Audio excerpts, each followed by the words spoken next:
दोस्तों, अगर हम बाइबल में पढ़ते हैं भजन संहिता 147 वचन नंबर 3 में लिखा है, वह खेदित मन वालों को चंगा करता है और उसके शोक पर मरहम पट्टी बांधता है। देखिए, अगर हम बाइबल में पढ़ते हैं तो प्रभु यीशु मसीह जो कि परमेश्वर की ओर से थे, उन्होंने बहुत से रोगियों को चंगा किया और उन्होंने साबित किया कि प्रभु यीशु मसीह ही परमेश्वर की ओर से और परमेश्वर है।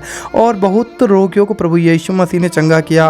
और अगर ऐसे ही आज हम जिन और चमत्कार देखते हैं इस पृथ्वी पर, प्रभु यीशु मसीह के नाम में बहुत सी ऐसी गवाहियाँ हैं जहाँ मुर्दे भी जी उठे और बहुत से ऐसे रोग जो प्रभु यीशु मसीह ने उन जीवनों में चंगाई दी और उनके जीवन में कार्य किया। और आज हम एक ऐसी गवाही इस वीडियो में सुनने जा रहे हैं जिस बहन की गवाही ऐसी है कि अगर आप इस गवाही को सुनेंगे तो आप जान पाएंगे कि कैसे परमेश्वर टूटे और पिसे और रोग से भरे हुए लोगों के जीवन में कार्य करते हैं और उन्हें एक नया जीवन देते हैं। तो आप इस गवाही को ज़रूर ध्यान से सुनना और उन लोगों के पास ज़रूर इस वीडियो को शेयर करना जो आज भी अपनी बीमारियों में, दुखों में, संकट में, परेशानियों में पड़े हुए हैं और परमेश्वर से दूर हैं और चाहते हैं कि खुदावंद उनके जीवन में कार्य करे। आप इस वीडियो को ज़रूर शेयर करना। आइए हम इस बहन की गवाही उनके मुंह से सुनते हैं। दुख पे दुख छाए हुए थे। 2 साल तक किसी भी लड़की को इतना दुख नहीं मिलना चाहिए। अगर कोई और होता तो मुझ जैसी को अनाथ आश्रम भेज देता, लेकिन मेरे माँ बाप ने मेरी इतनी बुरी हालत होते हुए भी मुझे नहीं छोड़ा। यही एक कारण था कि मरना चाहते हुए भी मैंने अपने जीवन का अंत ना करने की सोची। मैंने पूरी तरह बिस्तर पकड़ लिया था। खाना पीना सब कुछ मुझे बिस्तर पर ही करना पड़ता। मैं अपनी माँ से कहती मेरे खाने में कुछ जहर मिलाकर दे दो ताकि मैं उसे खाकर मर जाऊं। मेरी माँ कहती कि मैं उनके जीने की एकमात्र वजह हूँ। अगर मैं मर जाऊंगी तो उनके जीने का क्या फायदा होगा। मैं अपने पिताजी से पूछती कि मैं कब ठीक हो जाऊंगी और दूसरों की तरह सामान्य जीवन कब जी पाऊंगी। क्या मैं जीवन भर ऐसे ही रहूंगी?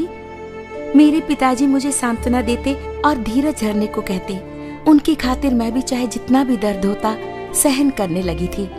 कभी कभी तो दर्द हद से ज्यादा बढ़ जाता।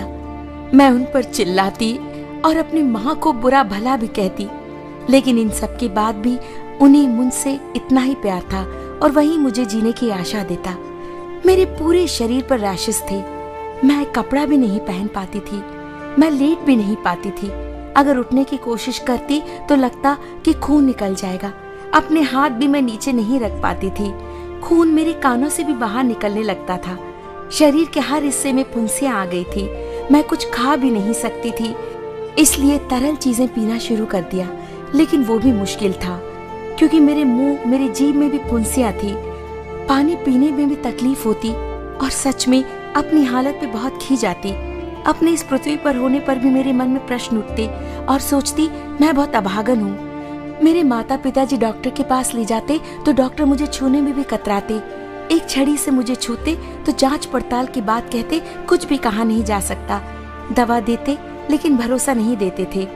मैं बहुत देर बैठ भी नहीं सकती थी, लेकिन अब आराम से बैठ सकती हूँ और इसकी वजह है प्रभु यीशु की दया। आज इस तरह कपड़े पहन पा रही हूँ, वजह है हमारे परमेश्वर।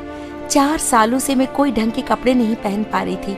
कभी कभी हताश होकर कोई पोशाक पहन भी लेती तो उसे उतारने में मेरी माँ को बड़ी परेशानी होती, क्योंकि कपड़ा शरीर से चिपक जाता और कपड़े निकालने वक्त चमड़ी भी उधड़ जाती। कभी कभी उन्हें कपड़े काटने पड़ते ताकि चमड़ी ना उधड़े। तब हमें किसी ने लव ऑफ जीसस मिनिस्ट्री के बारे में बताया, जो हर शनिवार को होती है। दूसरे दिन सुबह मुझे उठाकर मेरे माँ पिताजी मुझे गिरजाघर ले गए। भीड़ को देखकर मैं डर गई। उतनी भीड़ में मुझे बड़ा अजीब सा महसूस हो रहा था। लोग मेरे पास भी नहीं बैठते थे क्योंकि बदबू बहुत थी। मैंने अपने पिताजी से कहा कि मुझे वहां से ले जाएं, लेकिन उसी समय अंकल जवाहर सैमुअल जी का प्रचार सुना।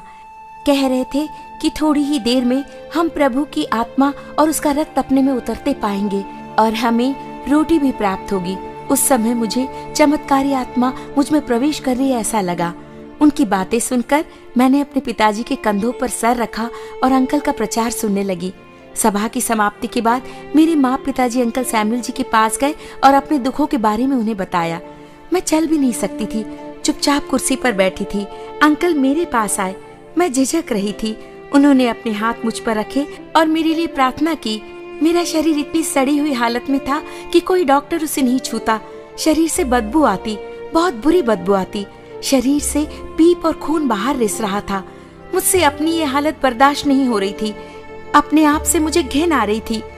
2 साल तक मैं ऐसी हालतों से गुजर रही थी। अंकल सैमुअल जरा सा भी नहीं झिझके, ये भी नहीं सोचा कि ये रोग कहीं उन्हें न लग जाए। उन्होंने परमेश्वर से प्रार्थना की और आशीष का तेल मेरे पूरे शरीर पर सिर से पांव तक मला। आज तक किसी को मेरे शरीर को छूने की भी हिम्मत नहीं हुई थी। आज इन्होंने पूरे शरीर पर तेल मला, प्रार्थना की, मेरे मन में विश्वास जागा और इसी विश्वास और खुशी के साथ मैं घर लौटी। 3 दिनों में ही चंगाई नजर आने लगी। न जाने कितने डॉक्टर के पास गई, न जाने कितनी दवाइयाँ खाई, लेकिन अब तक कोई फायदा नहीं हुआ था। लेकिन जब अंकल सैमुअल ने मुझे छुआ, मेरे लिए प्रार्थना की, तेल मेरे शरीर पर मला, तो 3 ही दिनों में मुझे चंगाई मिली। ये एक चमत्कार था। धीरे धीरे फुंसियाँ कम होने लगी, सारी खुरदुरी चमड़ी निकल गई, नवजात शिशु की चमड़ी मेरे शरीर पर आ गई। पिछले 2 सालों से मैंने आईना नहीं देखा था। चंगाई के बाद मैंने खुद को आईने में देखा। मेरी खुशी की सीमा नहीं थी। मैं बिस्तर पर खुशी के मारे इधर उधर लौटने लगी और प्रभु को धन्यवाद कहा। इतनी खुशी और शांति मुझे अब तक नहीं मिली थी। मैं खूब पढ़ूंगी और प्रभु की सेवकाई करूंगी। मैं कभी नहीं भुला पाऊंगी प्रभु। तो जैसा कि आपने इस वीडियो में देखा होगा कैसे प्रभु यीशु मसीह ने इस बहन के जीवन में कार्य किया। जब लोगों ने, डॉक्टरों ने, संसार के सब जहाँ पे ये लोग गए थे, सब ने साथ छोड़ दिया, किसी ने इनके जीवन में कार्य नहीं किया, तब ये लोग प्रभु यीशु मसीह के पास आए और प्रभु यीशु मसीह ने इनके जीवन में एक अद्भुत कार्य किया जो संसार में कोई नहीं कर पाया। वो प्रभु यीशु मसीह ने कहा, जैसा कि प्रभु यीशु मसीह के बारे में ये बहन बता रही है कि 3 ही दिन में परमेश्वर ने इसके जीवन में चंगाई को दे दिया और ये बहन अपनी शर्मिंदगी से आज़ाद हो गई। मैं आपको कहना चाहता हूँ, जैसे प्रभु यीशु मसीह ने इस बहन के जीवन में कार्य किया, इसके शर्मिंदगियों को दूर किया। प्रभु यीशु मसीह एक मनुष्य के लिए नहीं, वचन कहता है कि परमेश्वर ने पूरे संसार से प्रेम रखा और उसने अपना इकलौता पुत्र दे दिया। उसने आपके लिए भी बलिदान दिया है। वो आपको भी चंगा करना चाहता है। वो आपको भी सब चिंता से, सब रोगों से, सब बीमारियों से, सबसे आज़ाद करना चाहता है। लेकिन डिपेंड करता है आपका विश्वास। आपका विश्वास अगर खुदा पे रहा है तो खुदा आपके जीवन में ज़रूर काम करेगा। लेकिन मैं आपको बताना चाहता हूँ, अगर आप एक मसीह भाई है तो खुदा के पीछे चलते रहिए। मसीह भाई बहन है जो भी खुदा के पीछे चलते रहिए, आप भी खुदा के अनुग्रह से अपने जीवन में एक बड़ी आशीष को, बड़ी गवाही को देख पाएंगे। लेकिन अगर आप कोई भी किसी भी धर्म या जात की वीडियो देख रहे हैं, अगर आप खुदा पे विश्वास नहीं करते, प्रभु यीशु मसीह पे, मैं आपको कहना चाहता हूँ, मार्ग, सत्य और जीवन प्रभु यीशु मसीह है। और वही मार्ग है जो आपको सच्चाई का मार्ग बता सकता है, जो आपको अनंत जीवन दे सकता है, जो पिता से आपका मेल मिलाप करा सकता है। सच्चा परमेश्वर प्रभु यीशु मसीह है, वही आपके जीवन में कार्य कर सकता है। बस आपका फेथ होना चाहिए कि खुदावंद यीशु मसीह आपके लिए मारे गए, गाड़े गए, उम्र 2 से तीसरे दिन जी उठे। अगर आप ये विश्वास कर लेते हैं और खुदा को अपना जीवन देते हैं तो पिता प्रभु यीशु मसीह आपके जीवन को बदलने की पूरी सामर्थ्य रखते हैं, वो पूरी ताकत रखते हैं और आपके जीवन को बदल देंगे। आप इस वीडियो को शेयर जरूर करिए। God bless you. प्रभु आपको बहुत आशीष दे। जय मसीह।